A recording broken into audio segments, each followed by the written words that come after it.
Welcome back to the channel, everybody.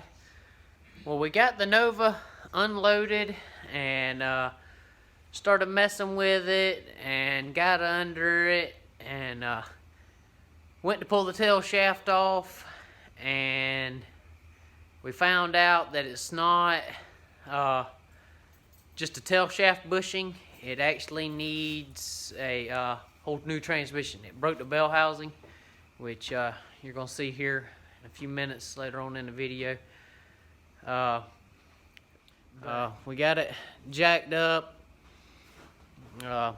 Really hadn't done much to the Blazer yet.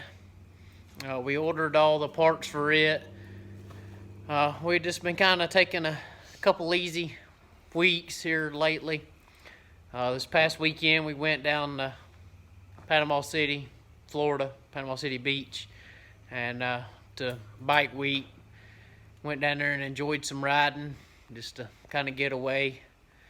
But well, I'm gonna go ahead and show y'all what we found on the transmission, and then we're going to take the transmission to the shop and tear it apart.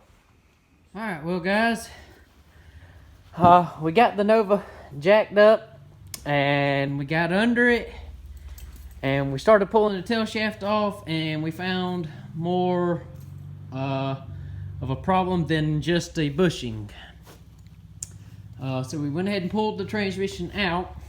All that was holding it was the cross member.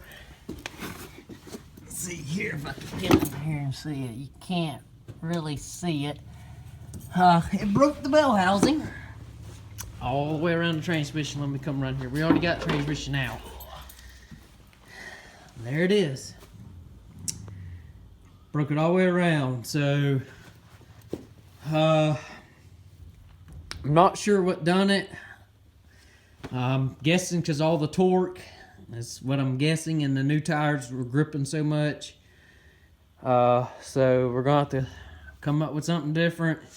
I've got a 2-speed Power Glide that's got to be rebuilt and all. So I'm thinking about either putting it in it or calling the guys at Freak Show Performance, where we got our torque converters, and seeing if they can't build me a 2-speed, and figuring out what we're going to do. Well, we got the transmission tore apart. We got everything out of it. Got the valve body and all the clutch disc and the drum, the front pumps out of it, and we got the clutch pack out of it. It's got a 2-piece clutch pack, so we'll have to change it.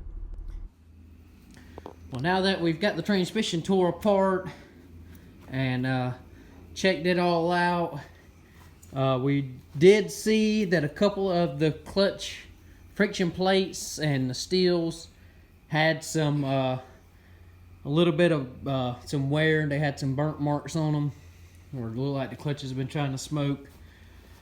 So, I mean, in a way, it's kind of a good thing that it's not a good thing that it broke, but it's a good thing that we did see that, you know, that they were burnt like that, and it didn't burn the transmission, hadn't burned up or nothing. But we got, well, while I was under it looking, you can see in the car that it bent it all up right here. It bent the floorboard way up, and under it here, I just been mopping up with my ladder bars, seeing how they're gonna work if I decide to put them on it. You can see right there, it beat it all up.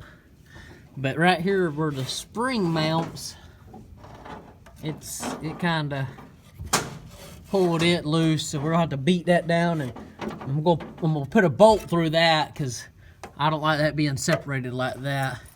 But it beat the heck out of the floor right there, and you can see right there where it hit it some.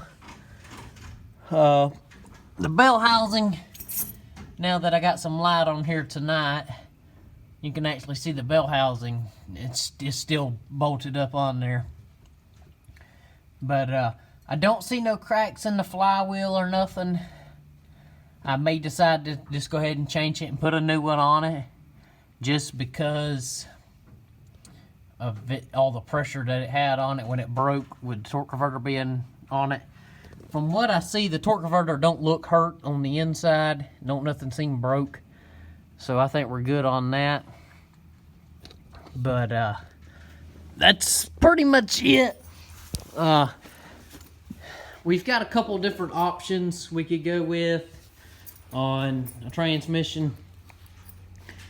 I do have another Turbo 350 case.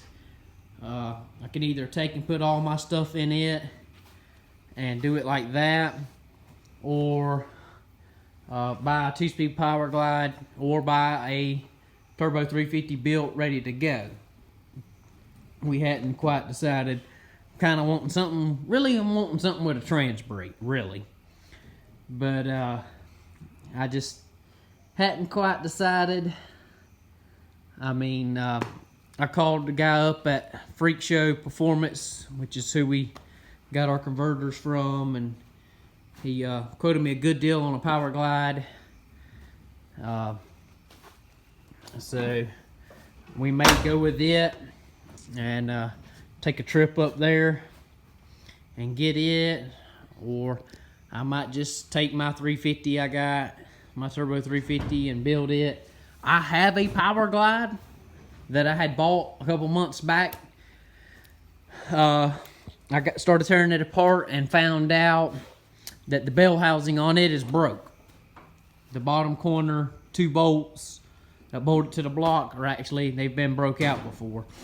So, I mean, it would still make a good transmission, but you'd have to cut the bell housing off and put a an aftermarket bell housing on it. But I ain't decided what I'm gonna do. I do know I'm gonna change the rear tires. I'm gonna go back with the 28s. I'll take the 29 5s off for right now. Put the 28s back on it. So if I do go with the Power Glide, that'll help with the little bit shorter tires. That'll help with my gear ratio a little bit.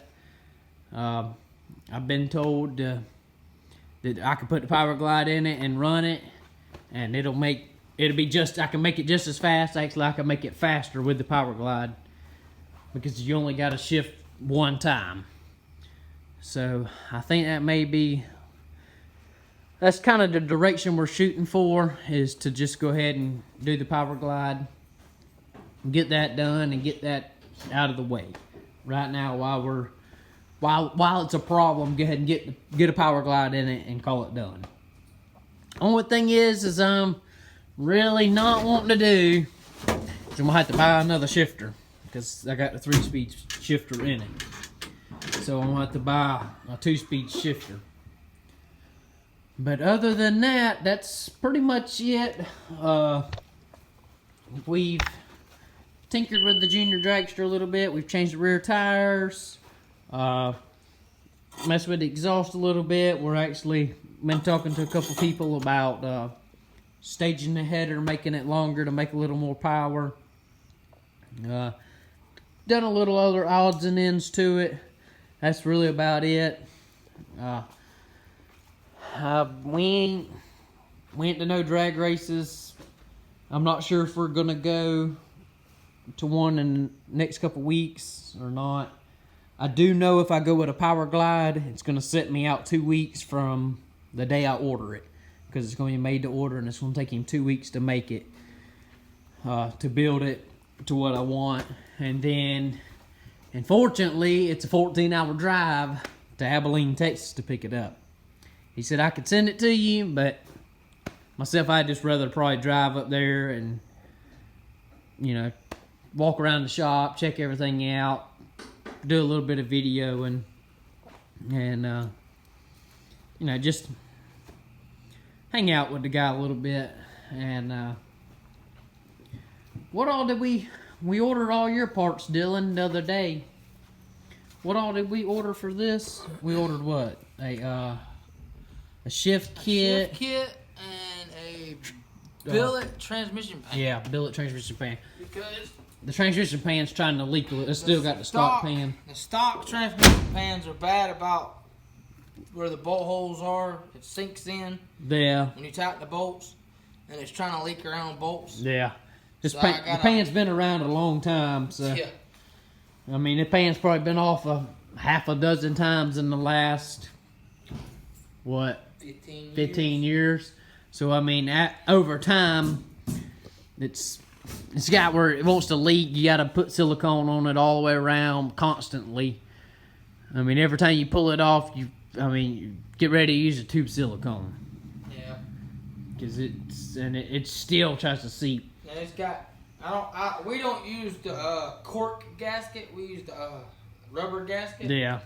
So, I mean, even though it's got the rubber gasket and silicone on it, it still tries to leak. Yeah. So, but I ordered a brand new shift kit and a billet aluminum fab transmission pan. It comes with a new gasket, new bolts, and all that kind of Everything. stuff. You know, So we should have that beginning of next week, hopefully.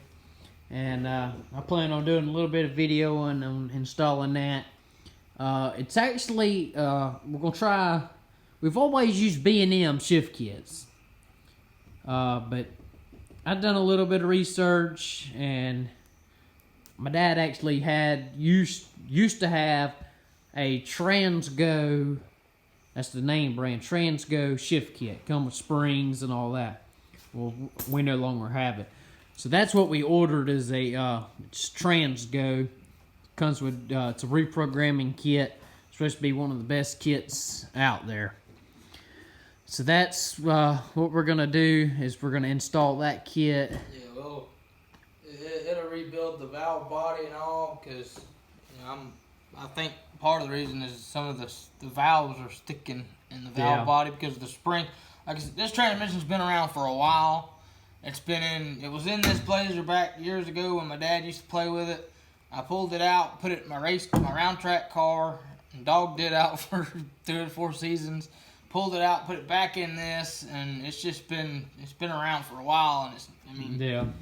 so I think this valve body is just the valves in it. The springs are weak enough that it's not allowing it to shift like it's supposed to, and stuff like that. Because when it's right,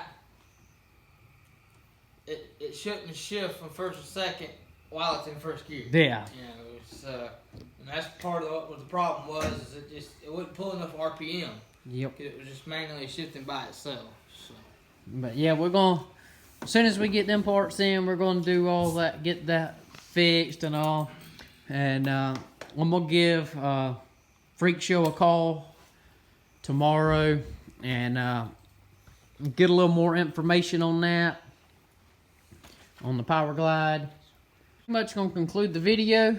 If y'all haven't already, checked out the Facebook page, Wolfman Racing Channel page.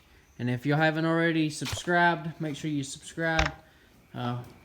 We did get our JJ the Boss Street Outlaws sign up from Powerhouse when we were down there. We got it hung up. But appreciate y'all watching, guys. See y'all guys on the next video.